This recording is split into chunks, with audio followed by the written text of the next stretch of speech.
Hello, good morning to all of you. आप सभी का स्वागत है रामायस पर। मैं हूं देवी सिंह। ये हमारी एंशिएंट हिस्ट्री का तीसरा लेक्चर है और इस सीरीज में ये जो तीसरे लेक्चर में हमें मध्य पाषाण काल के बारे में जानना है। ये जो मध्य पाषाण काल, ये जो मीजोलिथिक एज है, आप ये जो देख पा रहे होंगे, इसका जो टाइम पीरियड है वो 8000 बीसी से स्टार्टिंग होती है या शुरुआत होती है, यानी 8000 बीसी से ये आरंभ होता है। देखो भाई, आप देखोगे पुरा पाषाण काल के अंतर्गत हमने तीनों कालों को देखा और इसमें जो है मध्य पाषाण काल के बारे में पढ़ना है तो कुछ मेजर चेंजेज हो चुका था, काफी कुछ परिवर्तन आ चुका था। कैसे? पहली बात तो मैं आपको ये बता दूं कि जो पुरा पाषाण काल और नव पाषाण काल के बीच का ये संक्रमण का काल माना जाता है। ये जो है ये उनके संक्रमण का काल है और इस काल में जो है जलवायु परिवर्तन काफी कुछ हो चुका था। इस समय जो है जलवायु गर्म हो गई थी, शुष्क हो गई थी और जो पेड़ पौधे हैं, जो जीव जंतु हैं, इनमें भी काफी चीजें बदल चुकी थी।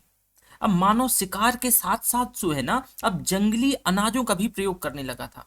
क्यों हम ऐसा कह रहे हैं? क्योंकि आप देखोगे कि कई जगह जो है जो जंगली अनाजों का, जैसे कि सिलबट्टा जो है, चक्की जो पत्थर की होती है, उसके जो है साक्ष्य मिलते हैं। तो इससे अंदाजा लगाया जा सकता है कि भाई जो मानव है ना, अब जो है धीरे धीरे जंगली अनाजों का क्या करने लगा है, प्रयोग करने लगा है।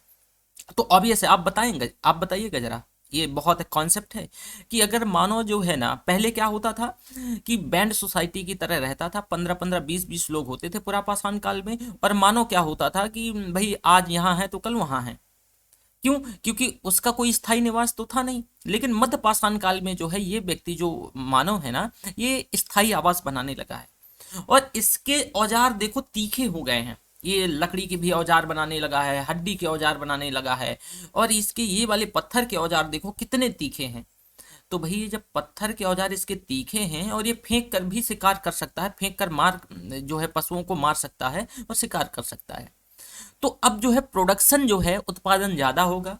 तो उत्पादन ज्यादा होगा तो भाई जनसंख्या बढ़ेगी कि नहीं बढ़ेगी? जब जनसंख्या बढ़ेगी तो भैया एक गांव को दूसरी जगह बसाना बहुत मुश्किल है। तो क्या करेंगे कि अब देखो जनसंख्या बढ़ गई है, अब एक गांव को अगर दूसरी जगह मतलब ले जाके, जो बसराही का डेरा जो है, एक जगह से दूसरी जगह ले जाना मुश्किल होगा, तो क्या करेंगे कि ये धीरे धीरे स्थायी आवास में आ जाएंगे। कहाँ? स्थायी आवास में आ जाएंगे। अब जैसे पशुपालन के जो साक्ष्य हैं वो आदमगढ़ मध्य प्रदेश और बागोर का जो राजस्थान में जो बागोर है, यहाँ पर जो है मध्य पाषाण कालीन जो पशुपालन के साक्ष्य मिलते हैं। और सराय नहर और महादहा से जो अस्थि निर्मित जो ये वाले जो औजार है, हड्डियों पे निर्मित है, ये इसके साक्ष्य मिलते हैं। तो मानव में इस समय काफी कुछ परिवर्तन आ गया है। इस काल में जनसंख्या वृद्धि हो गई है, अखेट करना थोड़ा सा आसान भी हो गया है। क्यों? इनके औजार सोफिस्टिकेटेड हो गए हैं ना। तो और धीरे धीरे मानव जो है कबीलों में निवास करने लगा है। और इस टाइम पीरियड के उपकरण को माइक्रोलिथ कहा गया। क्यों? उपकरण इनके छोटे हो गए हैं, क्योंकि फेंक कर भी तो मारना है। तो भाई फेंक कर इनको मारना है, प्रक्षेपास्त्र जिसको कहते हैं। तो औजार हल्के होंगे, छोटे होंगे, तभी तो पशुओं का शिकार कर पाएंगे ना। तो इनको जो है माइक्रोलिथ, क्योंकि छोटे औजारों को जो है, छोटे टूल्स को, सूक्ष्म पाषाण उपकरण को माइक्रोलिथ कहा गया। और इस काल के उपकरणों में जो है माइक्रो ब्लेड है, ब्यूरेन है और जो फ्लैग है, ये कुछ उपकरण है। ठीक है। अब इस टाइम पीरियड में जो है कुछ महत्वपूर्ण साइट देखते हैं जल्दी से। देखो ये महत्वपूर्ण महत्वपूर्ण कुछ साइट है। जैसे आप सबसे पहले बागोर में नजर डालो। अच्छा, यहाँ पे हम ये चेंज करते हैं बागोर पे। ये बागोर जो है ना राजस्थान पे पड़ता है और बागोर से जो है शवों की सुनियोजित ढंग से दफनाने की विधि का आइडिया लगता है, पता चलता है। समझे? इसके बाद जो तिलवारा है, और यहाँ से दो सांस्कृतिक चरण, जिसमें से प्रथम चरण में जो है छोटे बहुत माइक्रोलिथ जो औजार हैं और द्वितीय चरण में चाक के जो है प्रमुख बर्तन। तो यहाँ पे दो सांस्कृतिक जो है चरण देखने को मिलते हैं तिलवारा से। अब फिर ये लंघनाज है। इस क्षेत्र में, गुजरात में पड़ता है लंघनाज, और इस क्षेत्र से कोई भी धातु के उपकरण प्राप्त नहीं हुए हैं। तीसरा है टेरी। ये आप जो टेरी देख पा रहे हो, ये स्थल जो है तमिलनाडु में स्थित है और यहाँ पर जो है पत्थर, प्रस्तर जो है पत्थर होता है। तो मतलब उसका उपयोग पत्थर के जो प्रस्तर के जो टूल्स हैं उपयोग किया गया है। ठीक है। इसके साथ साथ आप इधर देखो, ये महादहा है। महादहा से जो है दो युगल समाधियों के साक्ष्य प्राप्त हुए हैं और इस जो युगल समाधियां, इसमें स्त्री और पुरुषों का जो है एक साथ दफनाया गया है। अब ये संस्कृति गंगा यमुना दोआब में शुरू हुई थी और विशिष्ट मृदभांड के साथ जो है हस्तिनापुर और अतिरंजी खेड़ा से ये प्राप्त होता है। वहीं एक और ये जगह लिखैया, ये लिखैया और बगही-खोर के बारे में अभी मैं आपको बताऊंगा।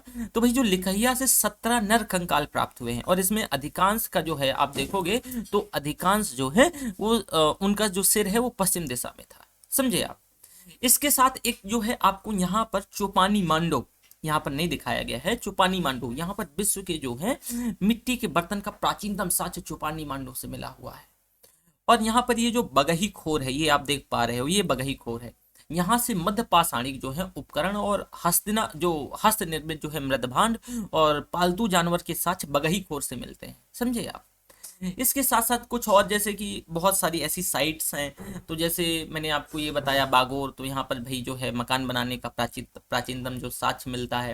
ये जो आप टेरी देखे हो, जो टेरी के बारे में मैंने बताया, जो बालू के टीलों को जो है स्थानीय भाषा में यहाँ पर जो है तमिल में टेरी कहा जाता है। और यहीं से तमिलनाडु में स्थित ये यहाँ से जो है पत्थर उद्योग का कच्चा माल स्फटिक और हल्का भूरा और भ्रग जो है प्राप्त हुआ है, समझे आप। अब सर्वप्रथम भारत में मानव अस्थि पंजर मध्य पाषाण काल से प्राप्त होने लगे थे और मध्य पाषाण काल में जो है कुत्ता मानव का प्रथम पालतू जो है बन जाता है। इस समय के लोग जो है धीरे धीरे कृषि की ओर आगे बढ़ रहे हैं और पशुपालन की ओर भी आगे बढ़ रहे हैं। तो ये मध्य पाषाण काल के कुछ जो है इंपॉर्टेंट साइट है। देखो और भी साइट है जैसे दमदमा, चौपानी मांडो, मुराहना पहाड़ है, सोन नदी के आसपास है, वीर भानपुर है, आपका कुचाई है, बलसाड़ है, ये तिलवाड़ा हो ही गया, मैंने आपको बता दिया, ठीक है। तो ये कुछ जो है इतनी ही साइट याद रखना है। अगर यूपीएससी या फिर स्टेट सिविल सर्विस कुछ कोई क्वेश्चन पूछेगा तो इतनी ही साइट से पूछ ले, ओके। तो अगले लेक्चर में हम नियोलिथिक एज या नव पाषाण काल के बारे में देखेंगे, okay. So thank you very much.